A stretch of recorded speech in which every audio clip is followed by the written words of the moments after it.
ভাঙছে নদীর তীর, বিলীন হচ্ছে ফসলি জমি। আতঙ্কে তীর থেকে বসতবাড়ি স্থানান্তর করছেন বাসিন্দারা।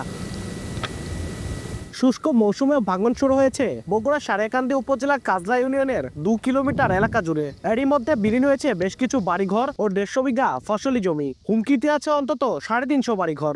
এলাকাবাসী বলছেন 2023 সালে পানি উন্নয়ন বোর্ড 15 লাখ টাকা ব্যয়ে জিওব্যাগ ফেললেও কোনো কাজে আসছে না। এতে আতঙ্কে দিন কাটছে তাদের। এই নদী ভাঙলে আজকে ঘর হয় না, মনে হয় যে আগে সূর্য নিয়ে যায় নদী। আমাদের খালি আশাই দিতে আছে, আঙ্গের এখন ভেঙে যাইতে যাইতে মনে করেন যে বাড়ি ঘর ভেঙে যাচ্ছে, আঙ্গের কোনো কিছু জায়গা নাই যে আমরা বাড়ি ঘর ভেঙে নিয়ে যাও অনেক আর খান্তি বাড়ি করবো।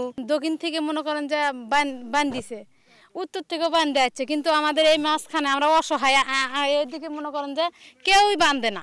ফল নিয়ে করে কিনে খাওয়া নাকছি, নদী ধরছে বাড়ি অনেক আছে, আমরা এড়ে আফিতি জুত জমিন যাওয়া অনেক জায়গা। যদি আগামী 3 দিনের ভিতরে এই চর এলাকার মানুষের পাশে না দাঁড়াই, যদি জিও ব্যাগের ব্যবস্থা না করে, হয়তোবা আমরা আগামী 3 দিন পর এই সুন্দর চাষাবাদযুক্ত জমি এবং বাড়ি মরিচ কিছুই পাবো না।